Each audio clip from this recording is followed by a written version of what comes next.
Okay, guys, just got back from seeing Hacksaw Ridge earlier, the new film from Mel Gibson. And before we go anywhere, I know Mel Gibson's done a few iffy things in the past, said a few things, maybe sent a few angry voicemails, So putting that aside, though, I think Mel Gibson as a director is brilliant. As a person, maybe not so, but as a filmmaker, I think he is great. He's one of my favourite directors. I love Braveheart, Apocalypto's great, even Passion of the Christ is quite good, even though it has a bit of a stigma, Christian thing, whatnot. But Hacksaw Ridge, I think it might be the best film he's made since Braveheart, and it might be the best war film since Saving Private Ryan. Definitely the best World War II film since Saving Private Ryan. And it stars Andrew Garfield, Sam Worthington, Vince Vaughn, Teresa Palmer, and Hugo Weaving. And it basically, Andrew Garfield he's based off a real life person, Desmond Doss, a conscientious objector who during World War II goes to fight in Okinawa but refuses to touch a gun. He wants to be a medic, and basically he saves so many people's lives on the battlefield, and he was the first conscientious objector to ever win I think it was the Medal of Honor, which was a big deal. And this film is brilliant. Off the bat, it is a great war film, a brilliant war film, and Mel Gibson was the perfect choice to direct this because no one shoots action as good as Mel Gibson does it, and he just brings the horror of war to life in this movie. It's one of the most horrific battle scenes I've ever seen. Like, body parts are flying everywhere, there's blood, it's violent, you're really in it, it's gritty, it's dirty, it's hellacious, it doesn't make war glamorous at all.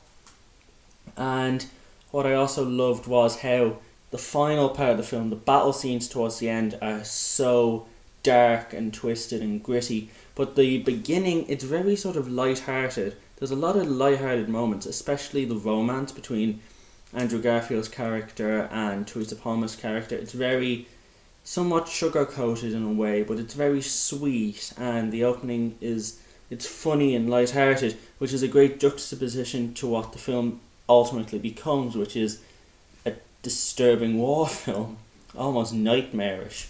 And so the performances are great across the board, but Andrew Garfield is the star of this movie. This movie, along with Silence, he is on a roll right now. I always liked him a lot as Peter Parker in the Amazing Spider-Man films, but in the last year he has completely come away from that. I don't think that is no longer, he's no longer the guy who used to be Spider-Man. He is a genuine, legit actor who is giving award-worthy performance after award-worthy performance.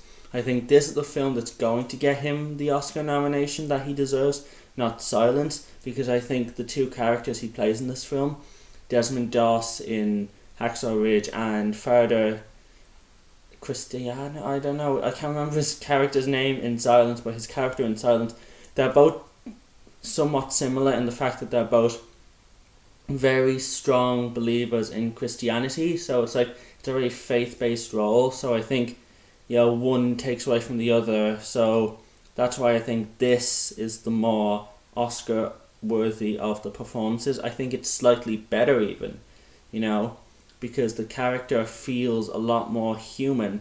There are moments when it's just he is such a likable character. In Silence he can be a bit of an odd character at times, but he's just such a lovable guy, and he's such a good-hearted person, he's a true Christian or whatever, and I'm not religious, by the way, I'm just pointing it out.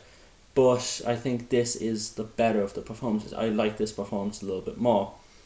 Maybe it's just because, Mel Gibson knows how to make this character very real, and sort of he adds the gravitas. That's the thing I like Another thing I like about the movie, it has a sense of gravitas to what this guy achieved on the battlefield. Without ever picking up a gun, without ever firing a shot, he saved the lives of 75 men, including Japanese. He didn't just save American lives, he saved Japanese lives at a time when everyone else just wanted to kill the Japanese. And the way Mel Gibson portrays the American soldiers is very different to what you would expect, you know. I went in thinking, oh, these guys are just going to be painted as, oh, the good old American. But they're not. They're human characters. They feel human. Like, they're not caricatures. They're people who are experiencing horrors on the battlefield, and they're being turned against the Japanese, but it's because of what they're seeing. And I imagine the Japanese feel the exact same way. So it's just a culture clash between everything. And I think that was very refreshing, because it could have so easily just been the good old Americans type caricatures. And again, the performances just outside of Andrew Garfield, Hugo Weaving as Andrew Garfield, as Desmond's father, Thomas, who himself fought in World War One and is still haunted by the scars of that. He was amazing in this movie. He should be getting Best Supporting Actor buzz, in my opinion. He was great. Maybe the second best thing in this movie, behind Andrew Garfield, obviously.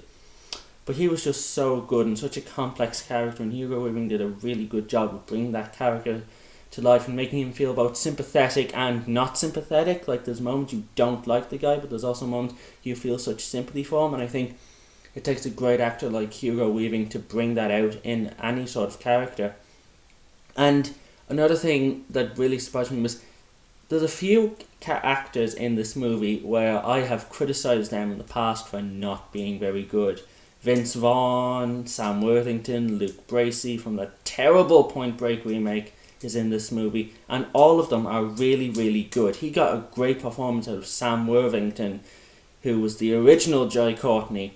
Luke Bracey, who feels like bargain basement Jai Courtney, which God help us all that actually exists. But they were both really, really good in this movie. Like, I didn't think either of them had the acting capabilities that they have in this movie, and I put that solely down to Mel Gibson being an awesome director.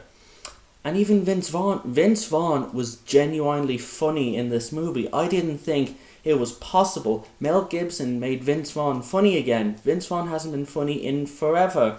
I didn't know it was still possible to get laughs out of Vince Vaughn. But Mel Gibson actually gets good comedy out of this guy. He reminds me of the drill sergeant from Full Metal Jacket at times. Not as good, obviously, not as terrifying, but still. And I like the moments of comedy in this, because again, it juxtapositions between what the comedy is towards the beginning and the boot camp and the first act of the film to what it eventually becomes. Again, that juxtaposition is brilliant. I really like this movie, okay? At the end of the day, Andrew Garfield is definitely getting an Oscar nod for this movie. I think this will probably get a Best Picture nomination. I don't think it will win. It'll be one of those movies that's in because they've nominated 8 or 10 movies and they need a film to fill that spot. I think it deserves more than that, but considering what the Oscars can be like, that's probably where it's going to end up. I don't think Mel Gibson will get an Oscar nom for Best Director. He probably does deserve it, but I don't think the Oscars will give it to him because of his past issues.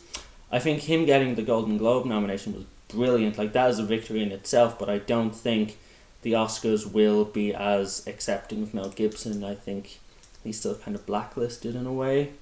But apart from that, great movie. Best war film in my opinion since Saving Private Ryan. Go see it. I'm going to give it 9 out of 10.